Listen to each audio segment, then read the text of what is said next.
Dear students, in this lecture we have to discuss about the radius of gyration of a body. यहाँ पे हम लोग ये discuss करेंगे कि किसी भी बॉडी का रेडियस ऑफ जायरेशन हम कैसे फाइंड करते हैं. Now you know about the moment of inertia.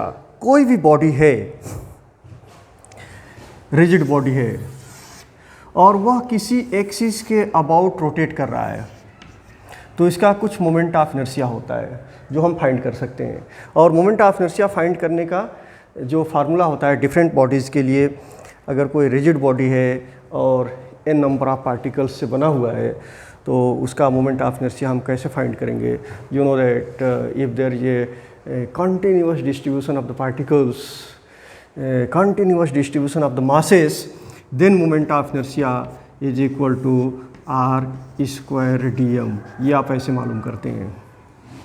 Okay जिसमें एक्सिस ऑफ रोटेशन से मास का डिस्टेंस मालूम होना चाहिए और उस डिस्टेंस का स्क्वायर करते हैं और उस मास से मल्टीप्लाई कर देते हैं. जैसे कोई ऑब्जेक्ट है जिसका मास है m और ये एक्सिस ऑफ रोटेशन के अबाउट घूम रहा है और इसका डिस्टेंस r है, मास m है, तो कितना हो जाएगा mr स्क्वायर. इस तरह से डिफरेंट ऑब्जेक्ट्स, रिंग है और डिस्क है और स्फीयर है, तो डिफरेंट ऑब्जेक्ट्स के लिए आपने फार्मूला पढ़ा है जो पहले लेक्चर्स में डिराइव किए गए हैं. लेकिन रेडियस ऑफ जायरेशन क्या होता है? रेडियस ऑफ जायरेशन एक डिस्टेंस होता है. Radius of gyration is a distance between the axis of rotation and a point at which the body passes same moment of inertia as a whole body. मतलब कि यह एक body है. Okay यह body किसी axis of rotation के about घूम रहा है, तो इसका मोमेंट ऑफ इनर्शिया हमने कैलकुलेट कर लिया. कितना है मोमेंट ऑफ इनर्शिया? अब इसी का हम रेडियस ऑफ जायरेशन फाइंड करना चाहते हैं. फॉर एग्जांपल के लिए मान लीजिए कि इसका मोमेंट ऑफ इनर्शिया आपने कैलकुलेट किया 20 kg मीटर स्क्वायर. कितना कैलकुलेट किया? 20 kg मीटर स्क्वायर. अब हमें क्या करना है, ये जो होल बॉडी का मास, मान लीजिए इस बॉडी का मास है m, इस होल बॉडी का, जिसका हमने मोमेंट ऑफ इनर्शिया कैलकुलेट किया है I. अब इस होल बॉडी का मास है कैपिटल M. इतने ही मास का हम एक पॉइंट पर ये पूरे मास को कॉन्सेंट्रेट कर देंगे. पूरे मास को, सपोज कीजिए कि ये पूरा का पूरा मास इस पॉइंट के ऊपर कंसंट्रेट हो गया, इस पॉइंट के ऊपर हमने रख दिया है ये पूरा का पूरा मास. अब हम क्या करेंगे, किसी एक्सिस ऑफ रोटेशन के अबाउट इस मास को रोटेट करेंगे. यह पॉइंट किसी एक्सिस ऑफ रोटेशन के अबाउट रोटेट करेगा. ओके जब ये रोटेट करेगा तो इसका मास, इसका मोमेंट ऑफ इनर्शिया कुछ ना कुछ होगा. और कितना होगा?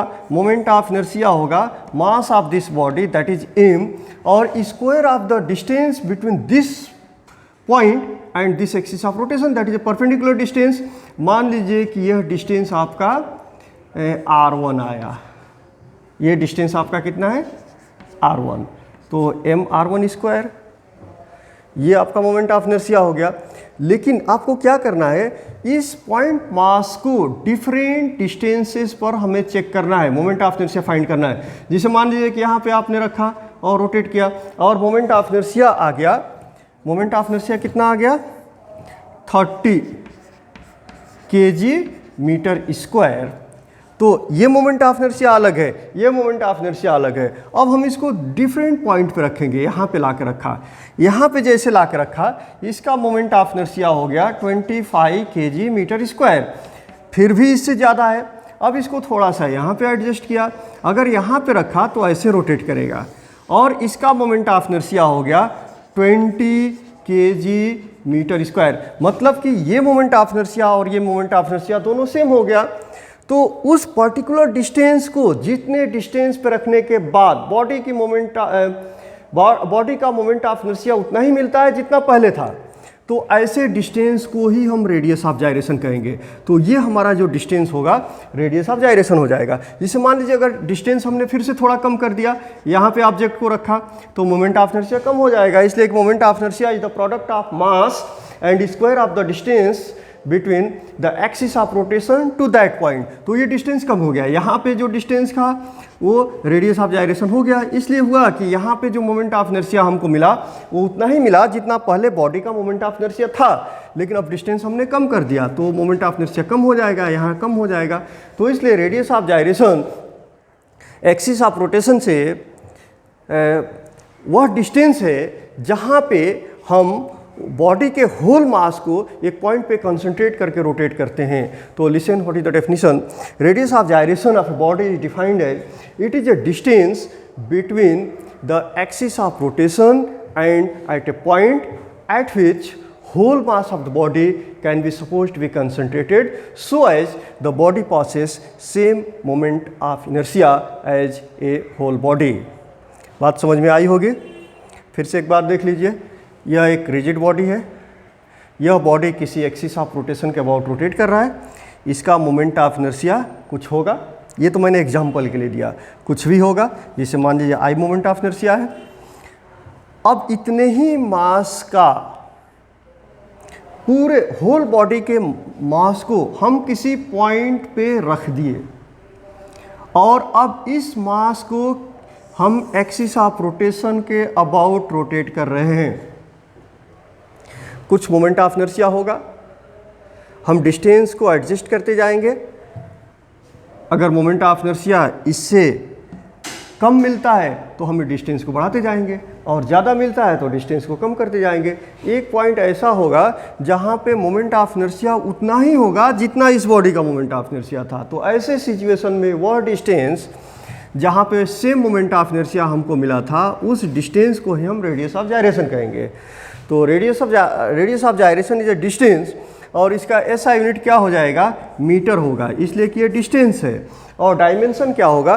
डायमेंशन होगा m का पावर 0 होगा, l का पावर 1 होगा और t का पावर 0 होगा, इसलिए कि मास तो इसमें है नहीं, ये डिस्टेंस है। तो l का पावर 1 होगा, t का पावर 0 होगा और m का पावर 0 होगा। ओके, अब रेडियस ऑफ जायरेशन देता क्या है? रेडियस ऑफ जायरेशन किस बात का इंफॉर्मेशन देता है? यह डिस्ट्रीब्यूशन ऑफ द मासेस जो रहते हैं, मास का जो डिस्ट्रीब्यूशन है, लार्जर द वैल्यू ऑफ के further the mass from the axis. के की वैल्यू ज़्यादा है, मतलब कि जो मास का डिस्ट्रीब्यूशन है वह एक्सिस से दूर है, ये बताता है। के की वैल्यू कम है, मतलब कि जो मास का डिस्ट्रीब्यूशन है एक्सिस के क्लोजर ज़्यादा है। इसके लिए मैं एग्जांपल भी देता हूँ जिससे और क्लियर हो जाएगा। तो रेडियस ऑफ जायरेशन और मोमेंट ऑफ इनर्शिया के बीच क्या रिलेशन लिखा जा सकता है? I is equal to M K square, where I is the moment of inertia of the body, m is the mass of the body and k is the radius of gyration, and therefore k square is equal to I upon m and therefore k is equal to under root I upon m। मतलब कि किसी भी body का moment of inertia अगर आपको मालूम है तो उसको मास से डिवाइड कर देंगे और उसका स्क्वायर रूट निकाल लेंगे, वही उस बॉडी का रेडियस ऑफ जायरेशन होगा।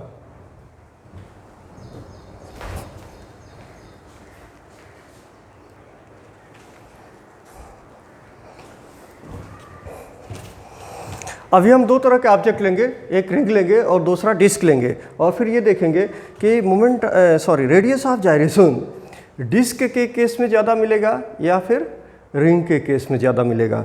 तो दो तरह के ऑब्जेक्ट हमने लिया है, एक लिया है रिंग और दूसरा लिया है डिस्क। रिंग का मास भी m है और डिस्क का भी मास m है। रिंग का रेडियस r है और डिस्क का भी रेडियस r है। ओके, रिंग का मोमेंट ऑफ इनर्शिया IR है, IR मतलब moment of inertia of the ring, और डिस्क का मोमेंट ऑफ इनर्शिया है ID। ID means the moment of inertia of the disc. और रेडियस ऑफ जायरेशन रिंग का KR है और डिस्क का रेडियस ऑफ जायरेशन KD है। तो हम कंपेयर करेंगे कि रेडियस ऑफ जायरेशन के बीच क्या रिलेशन होगा। तो हम दोनों बॉडीज़ का रिस्पेक्टिव मोमेंट ऑफ इनर्शिया लिखेंगे यहाँ पे। यू नो दैट अगर बॉडी कोई रिंग है, रिंग के फॉर्म में है, तो उसका मोमेंट ऑफ इनर्शिया कितना होता है, IR is equal to mr square. m is the mass of the ring and r is the radius of the ring. और अगर डिस्क के फॉर्म में है तो उसका moment of inertia about an axis perpendicular to plane of the disc and passing through the centre. और यहाँ पे ये कौन सा मोमेंट ऑफ इनर्शिया है, about an axis passing through the centre of the ring and perpendicular to the plane of the ring. मतलब दोनों ही जो एक्सिस है रिंग के केस में और डिस्क के केस में वो दोनों परपेंडिकुलर टू प्लेन है और सेंटर से पास कर रहे हैं।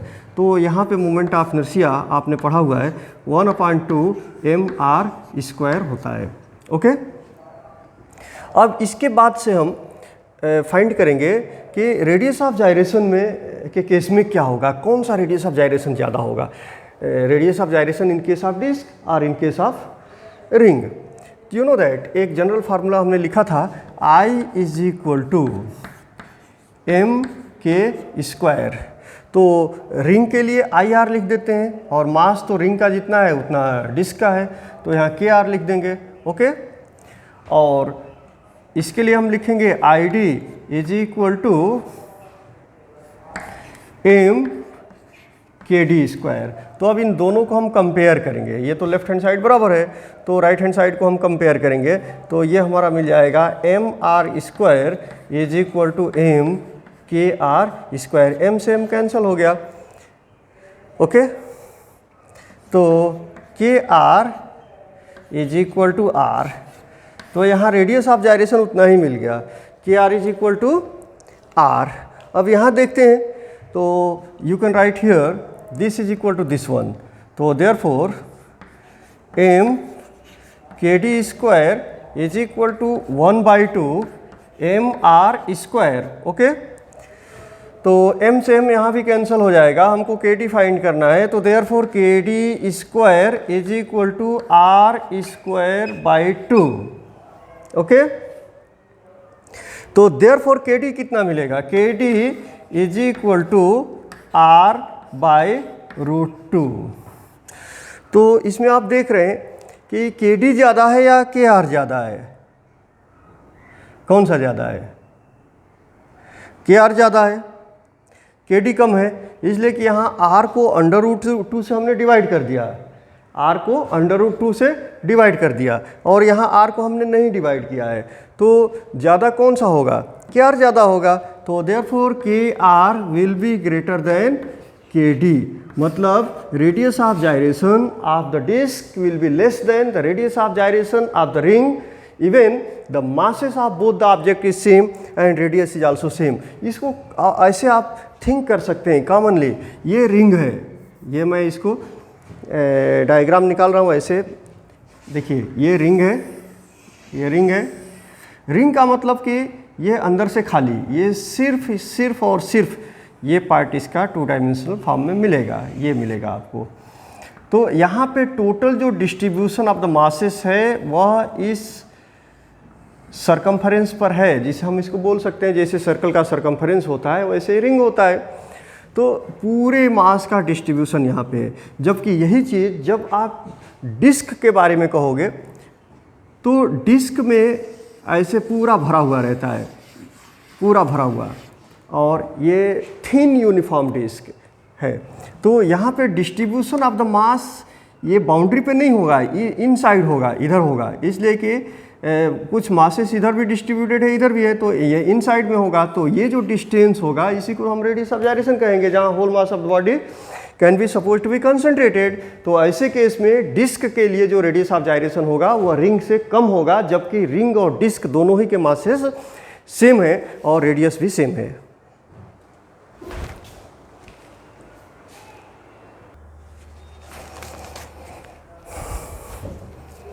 इसके बाद हम लोग बात करेंगे मोमेंट ऑफ इनर्शिया हम पैरेलल एक्सिस से कैसे फाइंड करते हैं। तो therefore we talk about the theorem of parallel axis. Now this is a rigid body और इस रिजिड बॉडी का मास है कैपिटल M. इस रिजिड बॉडी का मास कितना है? Capital M. अब यहाँ पे आप दो पॉइंट ले लीजिए, एक पॉइंट है O और एक पॉइंट है C. C कौन सा पॉइंट है? C is the centre of mass. तो the axis passing through the centre of mass is this axis. यह एक्सिस सेंटर ऑफ मास से पास करती है और ये दूसरा एक्सिस जो है वह किसी पॉइंट O से पास करता है. ये point O centre of mass से कुछ डिस्टेंस पे है और लेकिन कंडीशन क्या है, ये दोनों ही एक्सिस एक दूसरे के पैरेलल हैं, इसलिए हम इसको बोलते हैं थ्योरम ऑफ पैरेलल एक्सिस. अब थ्योरम का स्टेटमेंट क्या है? Moment of inertia about any axis is equal to sum of the moment of inertia about an axis passing through its center of mass and product of the mass of the body and square of the perpendicular distance between the parallel axes. This is the statement of this theorem.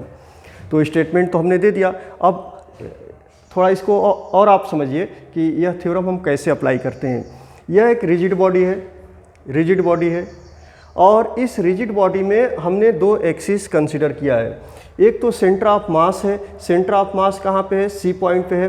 तो C point से जो axis pass करेगा उसको हम कहेंगे axis passing through the centre of मास. और इसके अलावा कहीं पे भी एक हम पॉइंट ले लेंगे, कहीं पे भी बॉडी में एक पॉइंट ले लेंगे और उस पॉइंट से जो एक्सिस ऑफ रोटेशन पास करेगा उसको हम कहेंगे axis of rotation passing through any point O.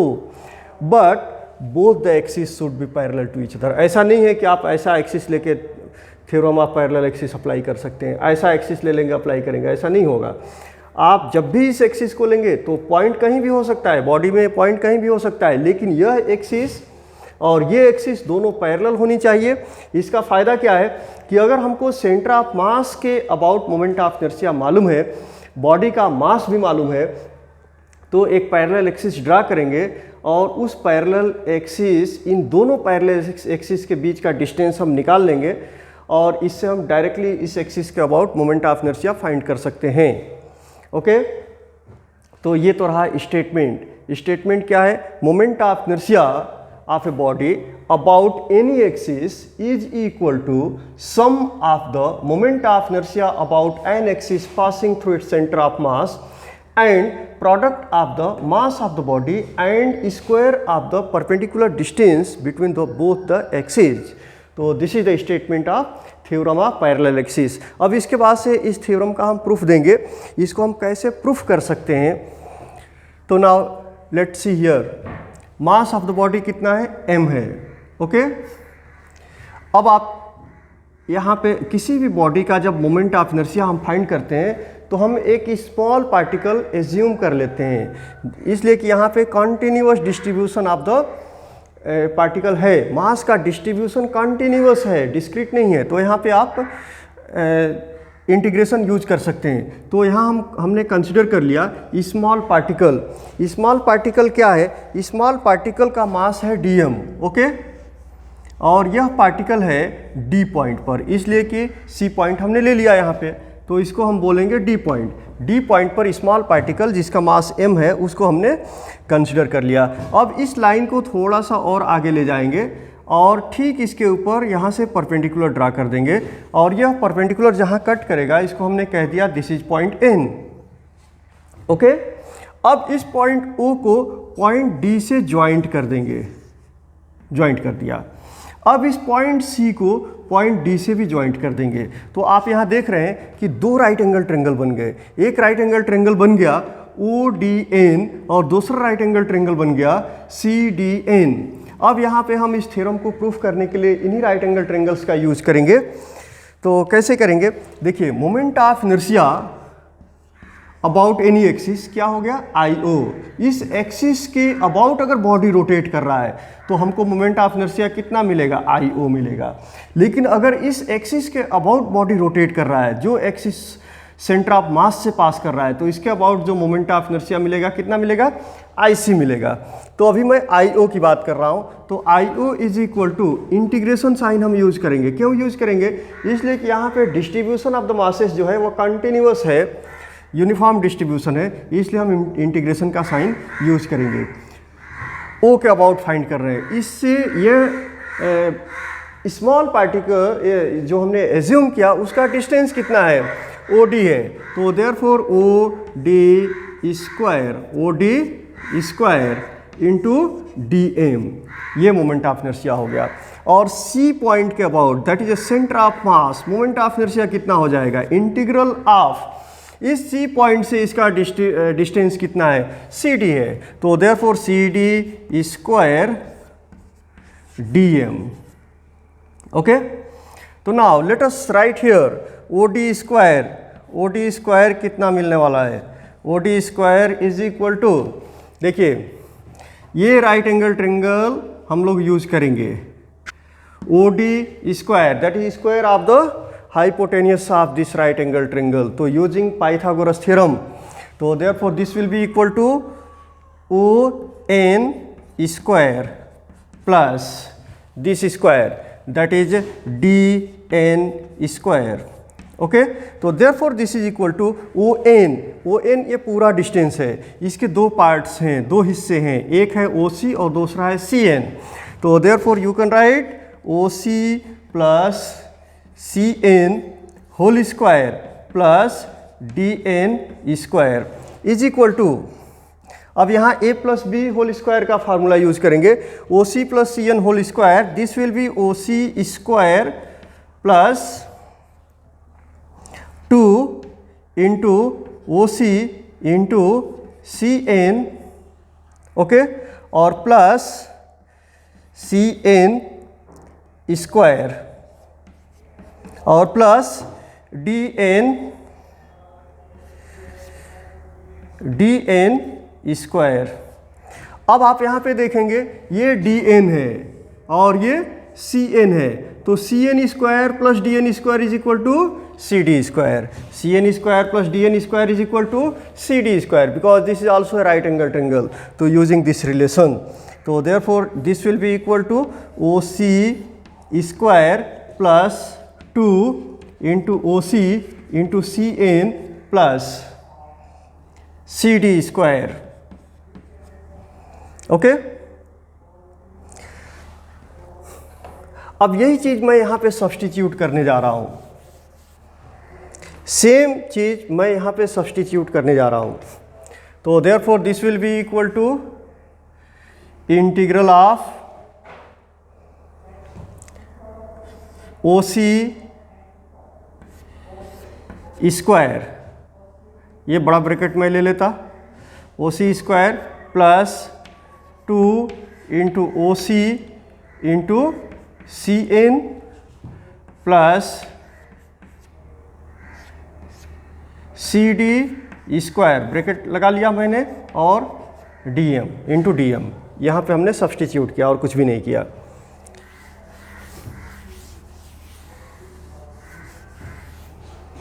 Now therefore this is equal to integral of OC square, ये ब्रैकेट को मैं ब्रेक कर रहा हूँ, तो यहाँ DM आ जाएगा, plus integral of 2 OC CN into DM आ जाएगा, और plus integral of CD square DM आएगा। Okay, CD square DM। Now OC, ये OC कितना है, H के बराबर है, तो therefore you can write this is equal to integral of H square DM plus 2 बाहर हो जाएगा, इसलिए कांस्टेंट है, इंटीग्रेट नहीं होगा, इंटीग्रेशन के बाहर आ जाएगा, और ये जो OC है ये पैरेलल एक्सिस के बीच का डिस्टेंस है, परपेंडिकुलर डिस्टेंस है, ये ऑलवेज कांस्टेंट होगा, इसलिए इसको भी हम इंटीग्रेशन के बाहर ले लेंगे, और integral of CN DM plus, अब ये टर्म आ जाएगा C D square D M. इससे पहले ही मैंने लिखा था कि moment of inertia about an axis passing through its centre of mass, मतलब आईसी के अबाउट मोमेंट ऑफ इनर्शिया कितना होगा। आईसी के अबाउट मोमेंट ऑफ इनर्शिया होगा integral of square of the distance of that particle from the centre of mass. वो कितना है, C D square है। Okay, C D square D M. तो ये क्या हो गया, ये हो गया moment of inertia about the centre of mass, that is I C. Okay, और सी एन क्या है, सी एन जो है वह डिस्टेंस है, लेकिन यहाँ पे आपने सेंटर ऑफ मास को कहाँ पे लिया है, सेंटर ऑफ मास को ले लिया है पॉइंट सी के ऊपर। पॉइंट सी के ऊपर क्या लिया है, सेंटर ऑफ मास। तो any distance is symmetric about the center of mass because whole mass of the body can be supposed to be concentrated, so therefore this will be 0। तो ये कितना हो जाएगा, ये 0 हो जाएगा। जब 0 हो जाएगा तो हम एक्सप्रेशन लिखेंगे दिस इज इक्वल टू, यहाँ भी h बाहर हो जाएगा तो h स्क्वायर और इंटीग्रल ऑफ डी एम, ये तो 0 हो जाएगा पूरा टर्म, प्लस आई सी। ये 0 इसलिए हुआ कि सेंटर ऑफ मास यहाँ सी पे है और पूरा मास सेंटर ऑफ मास पे कंसंट्रेटेड है, तो मासेस जो भी हम यहाँ पे लेंगे तो because the distance of point from centre of mass any distribution is symmetric about the centre of mass, तो ये हो जाएगा। और डीएम, इंटीग्रल ऑफ डीएम का मतलब क्या हुआ, इंटीग्रल ऑफ डीएम, यहाँ पे पूरे बॉडी में बहुत सारे स्मॉल मासेस हैं, तो एक को हमने कहा डीएम है, तो वो सारे स्मॉल मासेस को अगर हम ऐड करेंगे तो कितना होगा, जितने पूरे बॉडी की मास है, तो therefore integral of DM means whole mass of the body, तो therefore this will be equal to, अब इसको अगर मैं एडजस्ट करता हूँ इस फॉर्म में तो क्या हो जाएगा, I C plus M H square. तो therefore you can write I O is equal to I C plus M H square, और यही हमारा स्टेटमेंट था थ्योरम ऑफ पैरेलल एक्सिस का। तो स्टेटमेंट एक बार और सुन लें, moment of inertia about any axis is equal to sum of the moment of inertia about an axis passing through its center of mass and product of the mass of the body and square of the perpendicular distance between the parallel axes।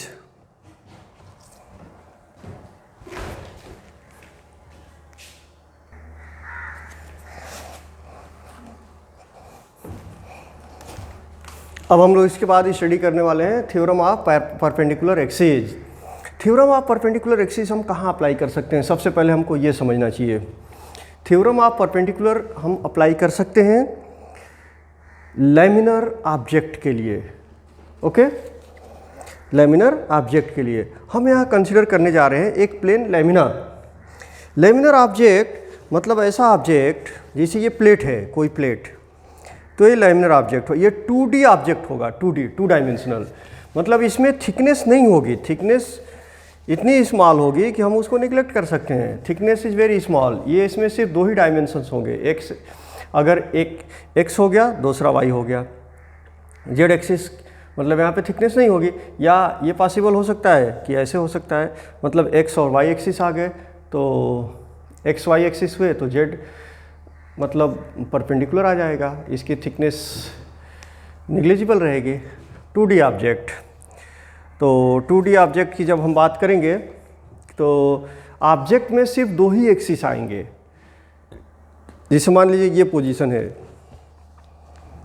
तो अगर इसको आप x मानते हो, ये x मानते हो, इसको y मानते हो, तो x और y ये दोनों एक्सिस बॉडी के अंदर आएंगे। लेकिन अगर ये तीसरी एक्सिस जो z है वो बॉडी के अंदर नहीं आएगा। अगर आप बॉडी को ऐसे करते हो, इस फॉर्म में रखते हो, तो ये y एक्सिस और z एक्सिस तो बॉडी में आ गया और ये नहीं आएगा, मतलब 2D ही आएगा, 2 डायमेंशनल होगा। अगर बॉडी को ऐसे रखते हैं तो ये x एक्सिस आ गया, ये z एक्सिस आ गया, y इसमें नहीं आएगा, y परपेंडिकुलर एक्सिस हो जाएगा। तो थ्योरम ऑफ परपेंडिकुलर एक्सिस हम लैमिनर ऑब्जेक्ट में अप्लाई करते हैं, 2D ऑब्जेक्ट में अप्लाई करते हैं। तो सबसे पहले आप स्टेटमेंट को सुनेंगे। What is the statement? Statement is moment of inertia of A laminar object or plane lamina about an axis passing through about an axis perpendicular to its plane is equal to sum of the moment of inertia about mutual perpendicular axes intersecting at a point where perpendicular axis cuts the lamina.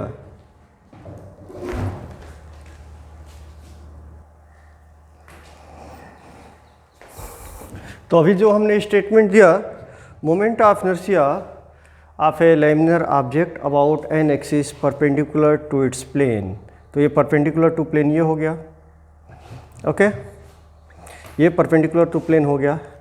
और इस body के plane में, ये body का जो plane है 2 dimension में है, 2 डायमेंशन। तो अगर आप इसको एक्स एक्सिस, इस एक्सिस को एक्स एक्सिस लेते हो, इसको वाई एक्सिस लेते हो, ओके, ये जो y एक्सिस हो गया और ये x एक्सिस, तो ये कौन सा एक्सिस होगा? z एक्सिस होगा। This will B z axis. तो ये z एक्सिस परपेंडिकुलर हो गया इस बॉडी के प्लेन में, और इसमें जो x एक्सिस है और ये जो y एक्सिस है, ये दोनों ही एक्सिस एक दूसरे को कैसे हैं? म्यूचुअली परपेंडिकुलर हैं। और वहीं पे हमने z एक्सिस को भी ड्रा कर दिया, तो ये तीनों एक्सिस एक दूसरे को इंटरसेक्ट करते हैं उस पॉइंट पर। तो moment of inertia about perpendicular axis that is I Z, moment of inertia about perpendicular axis that is I Z is equal to, ये आई जेड हो गया, is equal to sum of the moment of inertia about mutually perpendicular axis. ये axis जो है वो X axis है, X axis के about moment of inertia हो जाएगा आई एक्स, और ये जो एक्सिस है y एक्सिस है, और इसके अबाउट मोमेंट ऑफ इनर्शिया कितना हो जाएगा? आई वाई। तो ये हो गया स्टेटमेंट इस थ्योरम का। अब इसको हम प्रूफ करेंगे, और कैसे प्रूफ करेंगे? किसी भी बॉडी का मोमेंट ऑफ इनर्शिया अगर वह continuous distribution of the masses है, उस बॉडी के अंदर यूनिफॉर्म डिस्ट्रीब्यूशन है, तो वहाँ पे हम इंटीग्रेशन वाला फार्मूला यूज कर सकते हैं। तो यहाँ पे हमने कंसिडर कर लिया, मान लिया कि एक स्मॉल पार्टिकल है, और इस स्मॉल पार्टिकल का जो मास है वो dm है, ओके, और ये कौन से पॉइंट पे है? P पॉइंट पे है। तो अब इस पॉइंट का x एक्सिस के अलोंग डिस्टेंस कितना होगा? x एक्सिस के अलोंग जो डिस्टेंस होगा, x एक्सिस के अलोंग, ये x एक्सिस हमने ले लिया है, तो x एक्सिस के जो अलोंग डिस्टेंस होगा वो डिस्टेंस क्या होगा? y एक्सिस से परपेंडिकुलर डिस्टेंस बन जाएगा, ओके, ये डिस्टेंस y एक्सिस के परपेंडिकुलर बन गया x एक्सिस के अलोंग जो डिस्टेंस है। तो और इस डिस्टेंस को हमने मान लिया कि x डिस्टेंस है। ये डिस्टेंस कितना है? x डिस्टेंस है, समझ रहे हैं? मतलब x एक्सिस के अलोंग जो पॉइंट का डिस्टेंस होगा उस पॉइंट पर, मतलब कि y एक्सिस से जो डिस्टेंस होगा वह x होगा, और ये परपेंडिकुलर डिस्टेंस होगा y एक्सिस से। और वैसे ही x एक्सिस से कितना डिस्टेंस है इस पॉइंट का? x एक्सिस से डिस्टेंस ये बनेगा, और ये डिस्टेंस है y, ओके, मतलब ये डिस्टेंस y है। एक्चुअली जो आप ये देख रहे हैं ये 3 डायमेंशनल है, ये सेम ये सिचुएशन है, ओके, ये पॉइंट O है, ये पॉइंट O है, और ये आपका हो गया y, ये हो गया x, ये भी y होगा, ये x होगा, ये सिचुएशन है। मतलब कि ये जो एंगल दिख रहा है आपका, ये 90 दिख रहा है, ये एंगल भी 90 है, ये भी 90 है, ये भी 90 है, इसलिए कि 3 डायमेंशन में है। अब पॉइंट O को पॉइंट P से ज्वाइंट कर देंगे, और ये डिस्टेंस हो जाएगा OP। ये कहाँ से डिस्टेंस हुआ? Z एक्सिस से ये डिस्टेंस मिल गया, और ये भी Z एक्सिस से परपेंडिकुलर डिस्टेंस ही है। तो हम ये फाइंड करेंगे कि moment of inertia about x axis, अगर बॉडी x एक्सिस के अबाउट रोटेट कर रहा है, इस एक्सिस के अबाउट, तो मोमेंट ऑफ इनर्शिया कितना हो जाएगा? Ix हो जाएगा, और Ix कितना होगा? This will B integral of mass of the particle, जो हमने dm कंसिडर किया है, dm into square of the perpendicular distance between the point two that axis, और ये डिस्टेंस है y, तो y स्क्वायर dm हो गया, ix is equal to Y square dm। इसी तरह से आई मीन्स अगर बॉडी y एक्सिस के अबाउट रोटेट कर रहा है तो मोमेंट ऑफ इनर्शिया आई होगा, और I is equal to integral of square of the distance from the y axis. y axis से ये डिस्टेंस कितना बनेगा, x बनेगा, तो therefore x square dm। Okay, और अगर बॉडी z एक्सिस के अबाउट रोटेट कर रहा है तो iz कितना होगा, moment of inertia iz is equal to integral of square of the distance of that particle, और वो डिस्टेंस कितना है, OP है, तो therefore OP square into dm। तो अब यहाँ पे हम OP की वैल्यू कैलकुलेट कर लेंगे, और कैसे निकालेंगे, you know that OP square is equal to, ये देखेंगे, ये कौन सा ट्रिंगल है, राइट एंगल ट्रिंगल है, ये एंगल 90 डिग्री है, तो देयरफॉर ये हाइपोटेनियस होगा, तो OP square is equal to X square plus Y square. Okay, this will be X square plus Y square. ये वैल्यू यहाँ पे हम लोग सब्सटीट्यूट करेंगे, तो therefore this is equal to integral of X square plus Y square dm। ये value मैं ऊपर रख देता हूँ, OP square is equal to X square plus Y square. Okay, तो therefore this is equal to integral of, bracket को इसको break करेंगे और इंटीग्रेशन साइन इसके साथ भी आएगा, तो therefore X square dm plus integral of Y square dm। Okay, और integral of X square dm means I, तो this is equal to I plus integral of Y square dm means I X, तो therefore I Z is equal to I Y plus I X. इसको इसी form में मैं adjust कर देता हूँ, तो therefore I Z is equal to I X plus I Y. This is the proof of this theorem, that is a perpendicular axis, and statement, listen again, the moment of inertia of a plane lamina about perpendicular axis is equal to sum of the moment of inertia about mutually perpendicular axis which intersecting at a point where perpendicular axis cuts the lamina. So therefore Iz is equal to Ix plus Iy.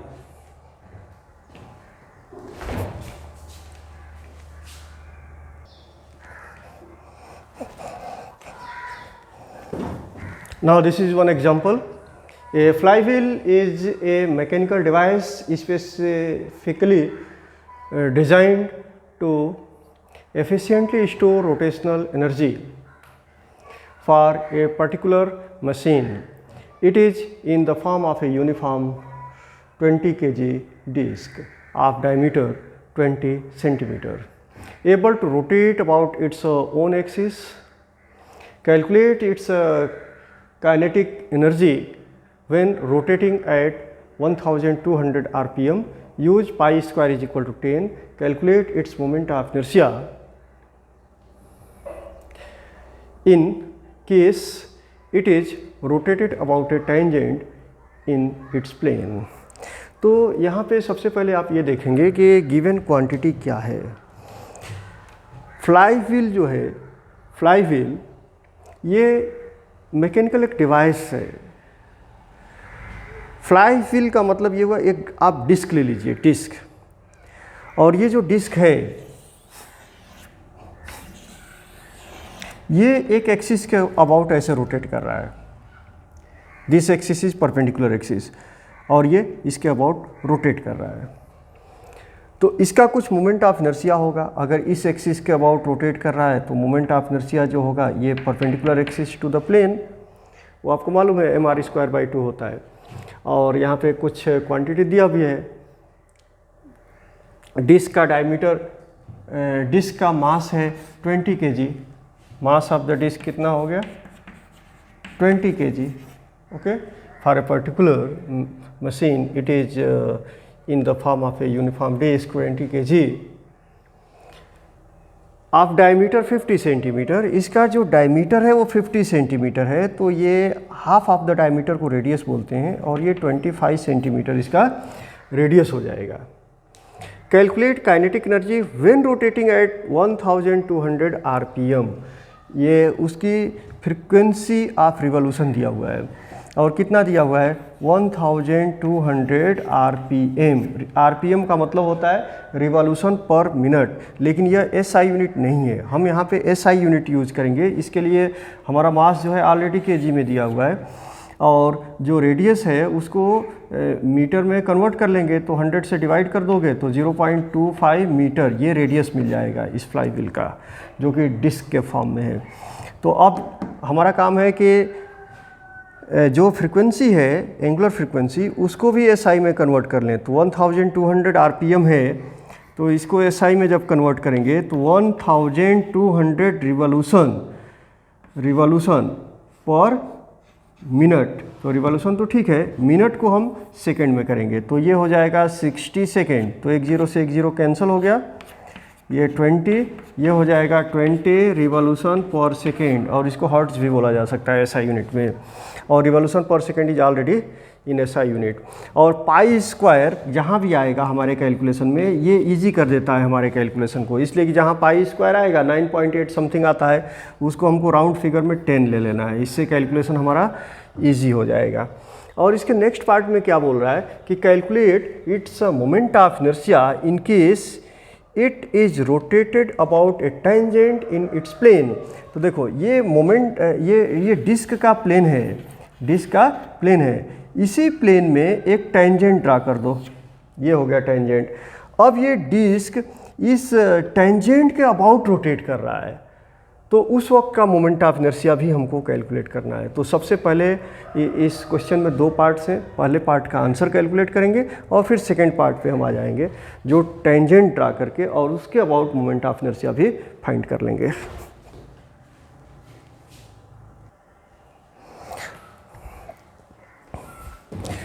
तो अभी हम first part का answer calculate करेंगे, जिसमें हमसे पूछा गया है कि रोटेशनल काइनेटिक एनर्जी हमें कैलकुलेट करना है। रोटेशनल काइनेटिक एनर्जी, ये जो डिस्क है वह सेंटर से जो इसके प्लेन के परपेंडिकुलर एक्सिस पास करती है उस एक्सिस के अबाउट रोटेट करता है। मतलब कि हमारा जो फ्लाई व्हील है वह जेड एक्सिस के अबाउट रोटेट कर रहा है। ओके, तो सबसे पहले हम जेड एक्सिस के about moment of inertia calculate कर लेंगे। तो moment of inertia of a disc about an axis passing through its centre and perpendicular to its plane that is Z axis is equal to 1/2 mr square, ये formula हमको मालूम है। और mass of the flywheel that is a disc is 20 kg already given and radius is 0.25 meter, it is also given, and the frequency of rotation is 20 revolution per second, this is also given। तो rotational kinetic energy, ये तो moment of inertia हमने calculate कर लिया, अब rotational kinetic energy निकालेंगे। Rotational kinetic energy, you know that the rotational kinetic energy half I omega square, ये formula होता है हाफ आई ओमेगा स्क्वायर। आई क्या है? Moment of inertia of the body है। यहाँ आई की जगह पे आई जेड ले लेंगे, इसलिए कि ये बॉडी किसके अबाउट रोटेट कर रही है? जेड एक्सिस के अबाउट रोटेट कर रही है, तो यहाँ पे हमारा आई जेड होगा। तो देयरफॉर 1/2 और आई जेड कितना हो गया? 1/2 mr स्क्वायर। ओके, और omega square, you know that omega is equal to 2 pi n, where n is the frequency of revolution, इसका स्क्वायर हम कर देंगे। तो therefore this will be equal to 1/2 into 1/2 1/4 हो गया, और यहाँ आएगा mr स्क्वायर और इसका स्क्वायर करेंगे, this will B 4 pi square और n स्क्वायर, 4 से 4 कैंसिल हो गया। ओके, तो therefore equation will be m r square pi square और n स्क्वायर। ओके, तो इसको आप लिख सकते हैं m पाई स्क्वायर और आर एन का होल स्क्वायर कर सकते हैं, ये थोड़ा कैलकुलेशन इजी हो जाएगा, आर एन का स्क्वायर।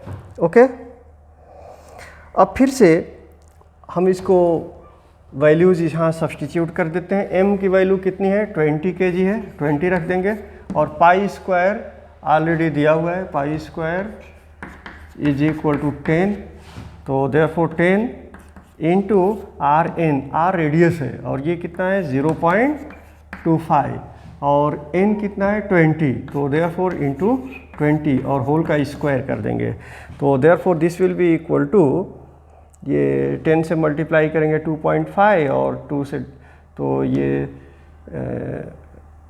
5 हो जाएगा, तो देयरफॉर 20 इंटू 10 इंटू, ये जब 20 से मल्टीप्लाई करेंगे तो 5 और 5 का स्क्वायर करेंगे तो 25। ओके, अब इसको और हम सिंप्लीफाई कर लेते हैं, तो ये हो जाएगा 10 से मल्टीप्लाई करेंगे 200 इंटू 25, तो therefore this will be equal to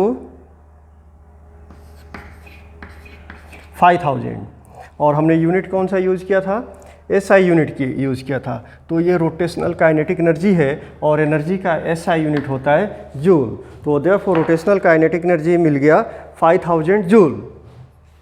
rotational kinetic energy कितना मिल गया, 5000 जूल। तो पहले पार्ट का आंसर मिल गया, अब हम सेकेंड पार्ट को सॉल्व करेंगे।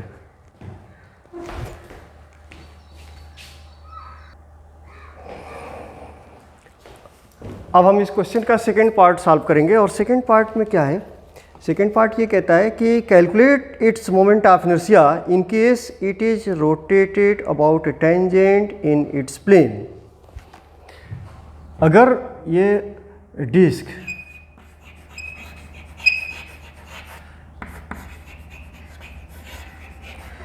डिस्क के प्लेन के पैरेलल में हम एक टेंजेंट ड्रा करेंगे और इस टेंजेंट के about moment of inertia calculate करना है।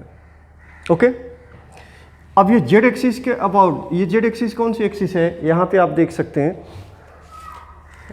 अगर ये डिस्क के फॉर्म में एज्यूम कर लीजिए कि ये सर्कुलर है, मान लीजिए डिस्क के फॉर्म है, तो ये जेड एक्सिस हो गया, ये इसके सेंटर से पास कर रहा है और इस प्लेन के परपेंडिकुलर है।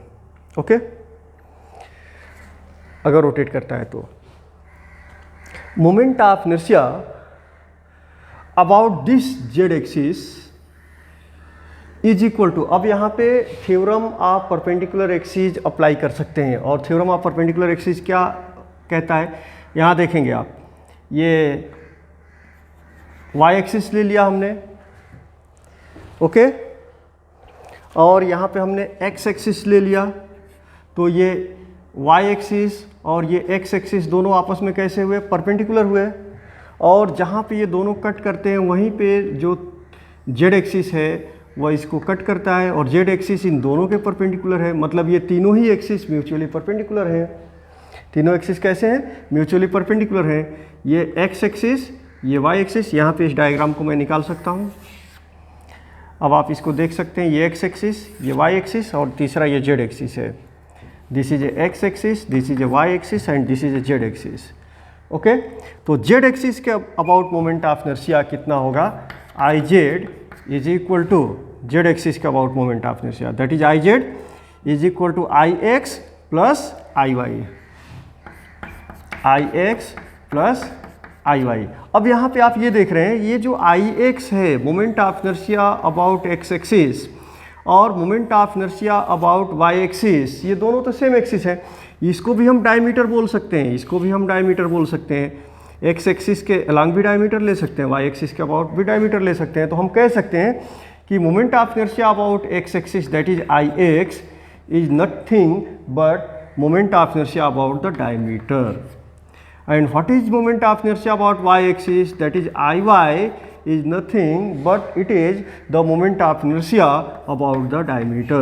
तो therefore ix को भी हम id कंसिडर कर सकते हैं और iy को भी हम id कंसिडर कर सकते हैं, तो therefore this will be id plus id and this will be equal to 2id, तो therefore id that is the moment of inertia about the diameter of the disk is equal to iz upon 2। और iz हमको मालूम है, iz कितना होता है, moment of inertia of a disc about an axis passing through its centre and perpendicular to its plane is how much 1/2 mr²। ये value यहाँ पे हम रख देंगे तो कितना हो जाएगा 1/4 mr²। ये डायमीटर के अबाउट मोमेंट ऑफ इनर्शिया मिल गया।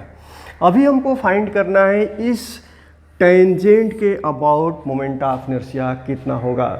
तो यहाँ पे अब मैं वो डायग्राम यहाँ पे निकाल रहा हूँ। मैं टेंजेंट कहीं भी ड्रा कर सकता है, यहाँ भी कर सकता है, यहाँ भी कर सकता है, ठीक है। इसको मैंने टेंजेंट मान लिया, टेंजेंट हो गया हमारा। तो moment of inertia about this axis, because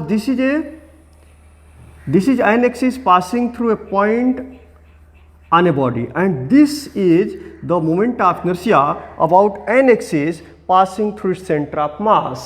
So therefore applying parallel axis here, तो therefore you can say इसको हम क्या ले लेते हैं, moment of inertia about a tangent, moment of inertia about a tangent that is it।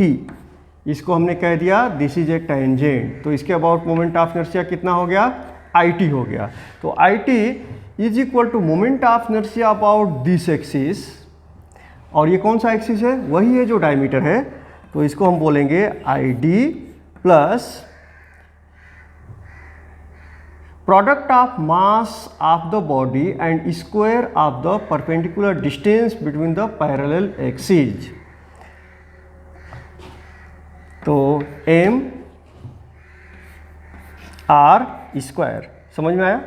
यहाँ मैं फिर से एक बार दे देता हूँ ये statement, IO is equal to IC plus mh²। ये सेम स्टेटमेंट मैंने लिख दिया थ्योरम ऑफ पैरेलल एक्सिस वाला। अब इसको मैं यहाँ कैसे अप्लाई किया, IO क्या है, moment of inertia about any axis, और हमारा एनी एक्सिस कौन सा है, टेंजेंट है, तो इसको मैंने लिख दिया IT। IC क्या है, moment of inertia about an axis passing through its centre and parallel to its plane that is a diameter, तो इसको हमने लिख दिया ID। और M क्या है, मास ऑफ द डिस्क है, तो इसको हमने M लिख दिया। H क्या है, distance between the parallel axis, और यहाँ पे distance between the parallel axis क्या है, रेडियस ऑफ द डिस्क है, तो दैट इज r²। अब यहाँ पे हम सब्सटीट्यूट कर देंगे, तो देयरफॉर ID की वैल्यू रख देंगे। ID कितना निकाला हमने, mr²/4 mr²/4 plus mr², okay, equal to 4। तो mr² प्लस यहाँ 1 है, 1 से इसको डिवाइड करेंगे 4 और 4 को मल्टीप्लाई करेंगे तो कितना हो जाएगा 4mr², ओके।